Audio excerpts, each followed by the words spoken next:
Como sabemos, né, o Wally de Cosmic Fury sofreu a lavagem cerebral do Lord Zed nos primeiros minutos da série. E essa foi a segunda vez que o Wally foi controlado pelo Lord Zed, né, que já havia aparecido lá em Power Rangers Dino Fury. Porém, o que torna o Ranger Azul maligno de Cosmic Fury tão bom é que o personagem permaneceu maligno durante a maior parte da temporada, velho. Enquanto a maioria dos Rangers, né, com lavagem cerebral se juntou aos heróis depois de alguns episódios. E além da performance do ator, né, do Kai Moya e algumas das melhores cenas de ação, de lutas da história da franquia dos Power Rangers, o traje do Wally, cara, que ele utilizava, olha, é um dos mais bonitos que eu já vi em Power Rangers. Eu não sei vocês, tá? Comenta embaixo o que vocês acham, mas é um dos mais absurdos. É verdade. Mas não tem como negar que o Wally é um dos Rangers malignos, evils, mais importantes, mais icônicos da franquia dos Rangers. E é justamente isso que iremos ver hoje, tá? Simplesmente o nosso top 10 com os 10 Rangers malignos, ou então os 10 Rangers do mal, ou então os 10 Evil Rangers mais icônicos, mais importantes, os maiores Evil Rangers da história da franquia dos Power Rangers. Eu quero ver se vocês adivinham quem vai estar em primeiro lugar nesse ranking. Quem adivinhar,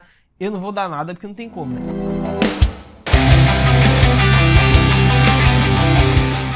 Hello, my friends, Geek na voz. Não tem como você fazer o ranking com os 10 maiores Rangers do mal da história da franquia e simplesmente não citar o Zenaco. O Zenaco era um Duke Org, né, que abalou a confiança interna dos Rangers e chegou perto de derrotá-los. Porém, a maior surpresa para os Rangers foi quando o Zenaco revelou que ele tinha 3 Dark Wild Zords, e quando combinados, eles se tornam o Dark Predazord, né, que era ainda mais poderoso. E ele até roubou os Zords dos outros Rangers, aumentando ainda mais o seu arsenal, cara. Porém, eventualmente, né, os Rangers descobriram que Zenaco era, na verdade, Merrick, que é o Lobo Lunar, velho. E após quebrar a maldição do antigo guerreiro, Merrick se juntou à equipe como o Lunar Wolf Ranger, velho. Mas a sombra de Zenaco ainda permanecia nele, né? Pois o Merrick tinha que provar que estava livre da maldição dele de uma vez por todas. Então, enfrentando a maldição na batalha, ele venceu e mostrou que não era mais um instrumento do mal. E após a conclusão da história, né, o Merrick partiu para explorar o mundo moderno diante dele, né? Mas Zenaco provou que não havia partido e realmente se juntou ao Ranger a uma exploração deste novo mundo. Cara, eu já disse isso aqui no especial que a gente fez a respeito dessa temporada. Se vocês quiserem assistir, é só clicarem nos cards aí em cima. Mas pra mim, o Zenaco, o Lobo Lunar, ele tem o melhor arco da história da franquia dos Power Rangers. Nenhum outro personagem teve um arco individual tão bem desenvolvido quanto o Zenaco, quanto o Wolf Ranger. Não tem como, velho. Você pode se espernear aí no chão, mas esta é a verdade. Prosseguindo, temos o Void Knight de Power Rangers Dino Fury. Quem lembra desse miserável? Pois enquanto todos os outros Rangers malignos em Power Rangers só se opuseram aos heróis por alguns episódios, o Void foi o principal antagonista de Dino Fury por mais de uma temporada. E embora se possa argumentar que o Void não era o Power Ranger tradicional, mas ele tinha um morfador e precisava acessar a Morphing Grid para poder usar os seus poderes, cara. E esse Ranger foi apresentado como um vilão cujo único objetivo era coletar todos os monstros Sporix, né? Com a série mais tarde revelando que ele estava fazendo isso por causa de sua esposa. Então o Void precisava do poder de Sporix, né, para poder acordar sua esposa do coma, que ele conseguiu fazer após várias batalhas contra os Rangers, né? No entanto, a esposa de Terrick, né, foi corrompida por este poder que emergiu, né, com a Santaura e substituiu o Void como vilão de Dino Fury. Então Terrick não teve outra escolha a não ser ir atrás dos Rangers em busca de ajuda, né, estabelecendo seu arco de redenção, que seria concluído com a revelação chocante de que ele era o pai da Ranger Rosa, cara, Amélia. Então Terrick, né, ele retornou em Fúria Cósmica como um dos líderes da resiliência da Terra contra o Lord Zed e Badilha. Mas essa talvez seja uma posição polêmica, tá? O que vocês acham a respeito disso? Comenta aí embaixo. Será que ele deveria estar abaixo do Lobo Lunar? O Zenaco deveria estar à frente? Comenta aí embaixo. Eu aceito opiniões aqui. Vamos discutir aí. Ih, rapaz.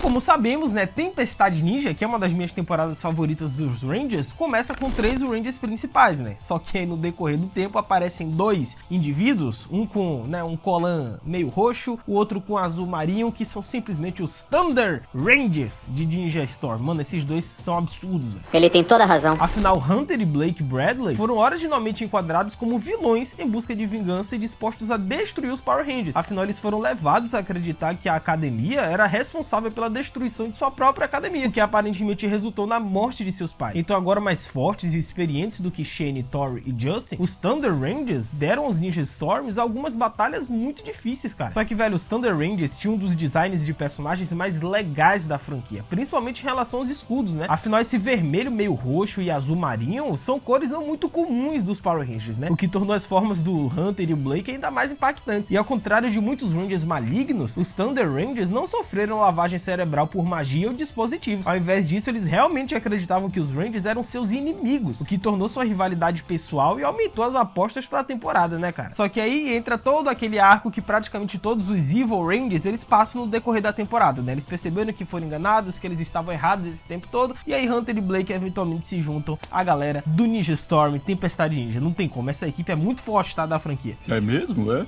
Simplesmente em sexto lugar nós temos o Korag, o Cavaleiro Lobo, velho. Esse daí é um dos maiores Evil Rangers de todos os tempos, não tem como. Um dos mais imponentes de todos os Rangers malignos, o Korag, lutou contra os Rangers ao longo da temporada e imediatamente roubou o cajado da Ranger Mística Branca, né? E isso levou a desafiar os Rangers novatos e levá-los aos seus limites. Ele lutou com força bruta, mas tinha um senso de honra enraizado na batalha. E conforme a temporada progredia, foi revelado que Korag era na verdade o Liembo, né? O marido perdido da Ranger Mística Branca, o Dona, e o pai do Ranger Vermelho, né? O Nick. E quando ele retornou pro lado do bem, ele trocou as cores roxas por um vermelho brilhante. Mas a maldição do Cavaleiro não acabou, né? Pois ele possuiu o Nick e transformou ele num novo Cavaleiro Maligno. E isso resultou em uma batalha entre os dois que ainda é uma das melhores lutas de toda a franquia Power Rangers. E outra coisa também muito interessante é a voadora no like embaixo. Aproveita que a gente tem muita coisa ainda pra comentar aqui nesse ranking. Deixa a voadora, se inscreve no canal, tá? Ativa o sininho, segue o Geek lá no Insta, @LucasMGeek, que eu vou te seguir de volta. A gente vai trocar essa ideia sobre os Rangers, sobre vários ranks. E aproveita também, tá? Vou estar deixando o primeiro link fixado aí embaixo, o nosso link pra vocês assistirem as nossas lives lá na Roxinha. Todas as terças e quintas, às 19 horas, a gente tá reagindo juntos a algum filme, série. Então já acessa, se inscreve lá, faz tudo isso que é nóis.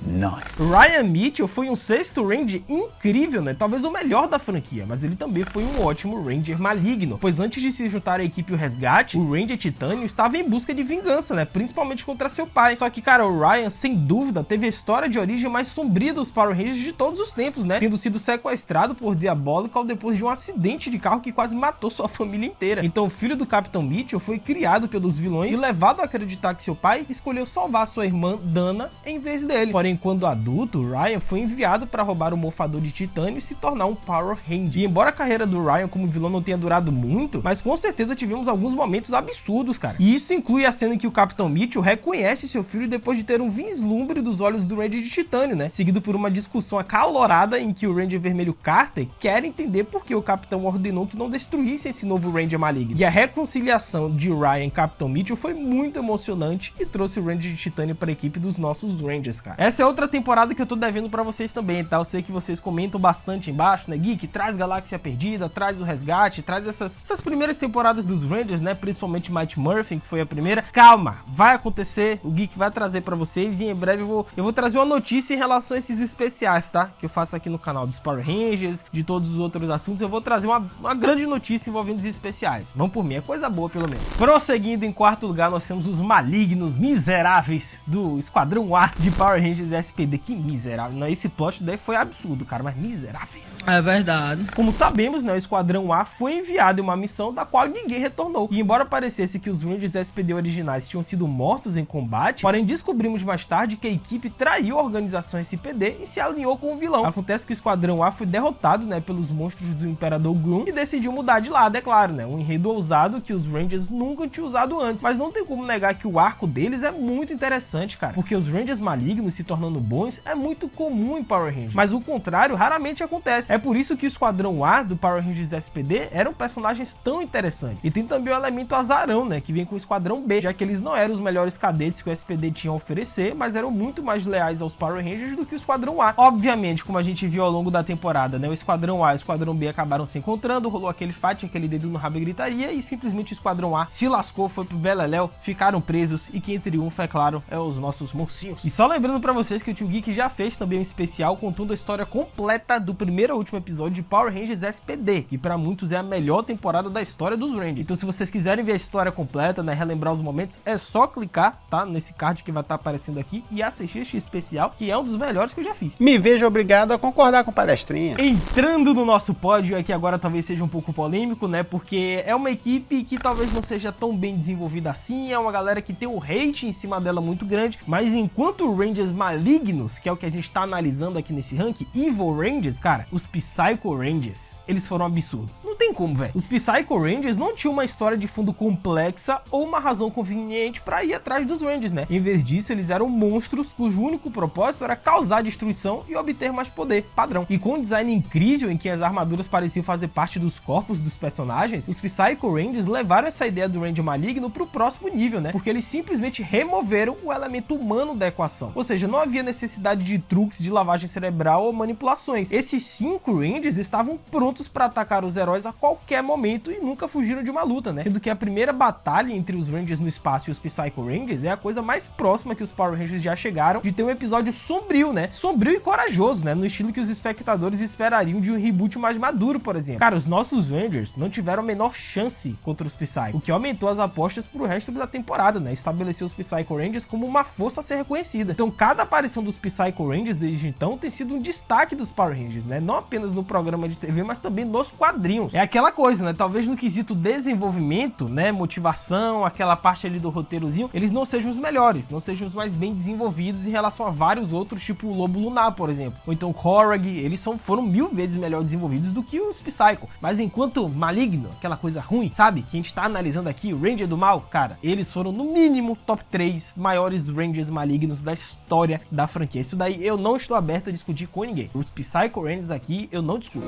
Ou será que não? Em segundo lugar, medalha de prata, e eu só não coloquei este personagem em primeiro, porque não tem como, né? O primeiro lugar, gente, vocês sabem que é o primeiro lugar, né? Não tem, é o maior personagem da história, enfim. Mas, cara, o Trent, o Ranger branco de Dino Trovão, eu queria muito ter colocado ele em primeiro. Se não existisse esta figura em primeiro lugar, o Trent com certeza estaria em primeiro. Infelizmente, sim. Cara, Dino Trovão pode ser considerada uma carta de amor a Mighty Morphin Power Rangers, né? Isso vai desde a temática dos dinossauros até o retorno do Tommy Oliver. Porém, a temporada também teve sua própria versão da história do Ranger Verde, né? Com o arco do Ranger Branco, que lembrou muito a introdução do Tommy na série original. Pois assim como o Tommy, o Trent era amigo dos Rangers no ensino médio, mas sofreu lavagem cerebral dos vilões para se tornar um Ranger maligno. E assim como o Tommy, o Ranger Branco Trent era muito mais poderoso do que os outros Rangers no início e derrotou todos eles facilmente. Sendo que Dino Trovão reconheceu as semelhanças, né, entre as histórias de Tommy e Trent ao fazer o Dr. Oliver alertar sobre o Ranger Branco, pois o Tommy sabia exatamente o que o Trent estava passando e garantiu que os Rangers não desistiriam de ajudar. E além de sua história bem escrita, um roteiro absurdo, baita desenvolvimento, o Ranger Branco de Dino Trovão deixou sua marca na franquia graças a um traje clássico que se tornou um dos mais icônicos da franquia. É, meus amigos, Dino Trovão, né? Pra quem já acompanha o Tio Geek aqui no canal, pra quem já viu o nosso especial contando a história completa de Dino Trovão, e mais uma vez é só clicar no card em cima, sabe que Dino Trovão é minha temporada favorita, cara. E muito disso é por conta do Trent. É uma das melhores lembranças que eu tenho da minha infância, é justamente assistir Dino Trovão e pagar um pau absurdo pra esse traje do Trent, né? Que tem